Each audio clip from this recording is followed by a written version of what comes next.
ఈనాటి కథ శీర్షిక మొండి జగ్గడు. పూర్వం ఇంద్రద్యుమ్నుడనే మహారాజు కళింగ దేశాన్ని పరిపాలిస్తుండేవాడు. ఆయనకు ఒకనాడు సముద్రం మీద ఓడ ప్రయాణం చేయాలని సరదా పుట్టింది.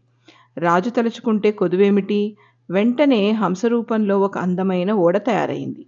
మంత్రులు, మహారాజావారు, మహారాణి, పరివారము అందరూ ఓడ ఎక్కి బయలుదేరారు. తెరచాపులు గాలి పోసుకున్నాయి. ఓడ రై ఝై అంటూ జోరుగా పోసాగింది. ఏ ముహూర్తాన వాళ్ళు బయలుదేరారో కానీ తీరా ఓడ నడి సముద్రంలోకి వెళ్ళగానే పెద్ద తుఫాను చెలరేగింది. ఆ గాలి దెబ్బకి ఓడ కొయ్యలు విరిగిపోయాయి. తెరచాపలు చిరిగిపోయాయి. ఓడ అటూ ఇటూ ఊగడం మొదలుపెట్టింది. ఏ క్షణాన ఓడ మునిగిపోతుందో అన్న భయంతో అంతా గొల్లుమంటూ ఏడవడం మొదలుపెట్టారు. సరంగులు ఓడను ఎలాగైనా ఒడ్డుకు చేర్చుదామని తాపత్రయపడుతున్నారు. కానీ లాభం లేకపోయింది. ఉన్నట్టుండి ఒక్క పెనుగాలి తాకటం వల్ల ఆ ఓడ ఓ కొండకు కొట్టుకుని